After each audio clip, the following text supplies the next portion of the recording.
صلی اللہ علی حبیبہ محمد وعلی آلہ و اصحابہ وبارک وسلم۔ عورت وہ عظیم ہستی ہے جو ماں، بہن اور بیوی کے روپ میں قابل احترام ہے۔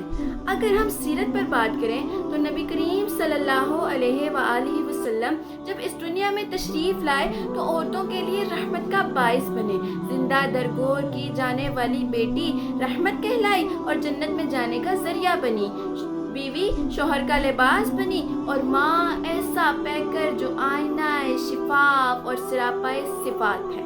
آج سے 1500 سال قبل وہ معاشرہ جہاں دختر کشی بہادری کی علامت سمجھی جاتی تھی، جہاں بیٹی تو تھی لیکن قابل رحم نہ تھی، جہاں ماں تو تھی لیکن قابل احترام نہ تھی، جہاں بیوی تو تھی لیکن قابل توقیر نہ تھی، پھر اللہ تعالیٰ نے عورت کو اس کے بنیادی حقوق دیے۔ قرآن کہتا ہے جب زندہ درگور بیٹی سے پوچھا جائے گا کہ کس جرم میں قتل کی گئی تو کیا کہیں گے؟ بیٹیوں کو غیرت کے نام پر مٹی تلے دبانا یہ کون سی غیرت ہے؟ یہ کون سی حفاظت ہے؟ یہ کون سے حقوق ہیں؟ در حقیقت بیٹی کو غیرت کے نام پر قتل کرنا غیرت نہیں، صرف صفاقی ہے۔ یہ کون سی غیرت ہے جو بیٹی کے خون سے سراب ہے؟ اگر ثنا یوسف آپ کی بہن ہوتی، نور مقدم آپ کی بیٹی ہوتی تو تب بھی کیا آپ خاموش رہتے؟ ظلم کے خلاف آواز نہ اٹھانا بھی ظلم ہے۔ اگر ہم نے آواز نہ اٹھائی تو کل کی ثنا، کل کی بانو ہمارے اپنے گھر سے نکلیں گی۔ آواز اٹھائیں، ہم ہر ثنا، ہر بانو، ہر نور، ہر بیٹی کے ساتھ کھڑے ہیں۔ خدا کی قسم، ایک عورت کا تحفظ پورے معاشرے کا تحفظ ہے۔ اگر ایک عورت محفوظ ہے تو معاشرہ محفوظ ہے، ہماری نسلیں محفوظ ہیں، ہمارا مستقبل محفوظ ہے۔ کب تلک مائیں اپنے سپوت کٹواتی رہیں گی؟ کب تلک ہوا کی بیٹیاں اپنی عزت گواتی رہیں گی؟ وہ ماں ہے، وہ بیٹی ہے، وہی نسلیں چلائیں گی۔ اسے مت روندو غیرت کے نام پر ظالموں، یہ چراغ اگر بجھا تو اندھیرے کبھی نہ جھٹ پائیں گے۔ ایک ایسا مسئلہ جس نے ہمارے معاشرے کی بنیادیں ہلا دی ہیں، وہ عورت جو کبھی ماں ہے، کبھی بیٹی ہے، کبھی بیوی ہے، وہ آج سب سے زیادہ غیر محفوظ ہے۔ کیا ہمارے معاشرے میں عورت کو وہ مقام دیا جا رہا ہے جو اللہ تعالیٰ نے اس کے لیے مخصوص کیا تھا؟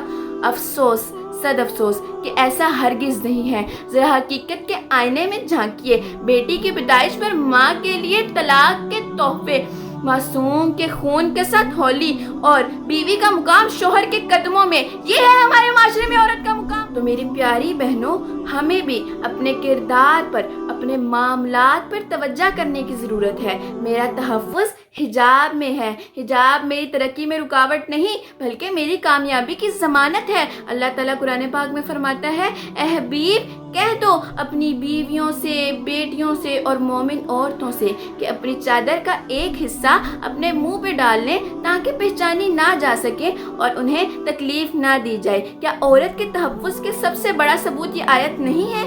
رسول اکرم صلی اللہ علیہ وآلہ وسلم نے فرمایا، عورت پردہ ہے، جب وہ نکلتی ہے تو شیطان اسے دیکھتا ہے۔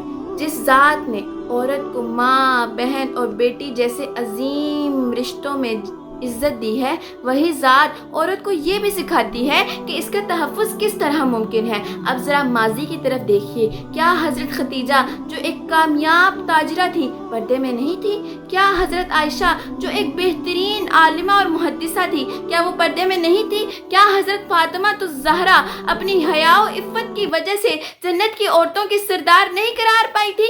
اگر حجاب ترقی میں رکاوٹ ہوتا تو یہ عظیم خواتین کس طرح دونوں جہان میں کامیاب ہوتی؟ اگر ہم حال کا جائزہ لیں تو آج بھی پاکستان میں ہزاروں ڈاکٹر، اسکالر، سائنسدان کامیاب زندگی گزار رہے ہیں۔ آج بھی دنیا بھر میں بہت سی باحجاب ڈاکٹر، اسکالرز اور سائنسدان موجود ہیں۔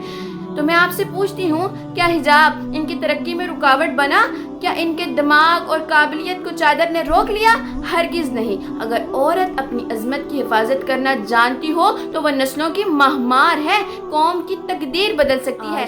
بہت سے لوگ کہتے ہیں کہ حجاب عورت کو پیچھے لے جاتا ہے، تو میں ان سے پوچھتی ہوں، کیا عزت پیچھے لے جاتی ہے؟ کیا وقار زوال کی علامت ہے؟ کیا حیا ترقی کی دشمن ہے؟ ہرگز نہیں۔ یہ تو وہ اصول ہیں جو عورت کو کامیاب، باوقار بناتے ہیں۔ میری پیاری بہنوں، دنیا کی کوئی طاقت اس عورت کو جھکا نہیں سکتی جو اپنی حفاظت کرنا جانتی ہو۔ میری پیاری بہنوں، اٹھو اور دکھا دو دنیا کو کہ ہم آگے بھی بڑھیں گے، ترقی بھی کریں گے، علم و ہنر کے میدان بھی فتح کریں گے، لیکن اپنی عزت، اپنے حجاب اور اپنی چادر کی حفاظت بھی کریں گے۔ جزاک اللہ۔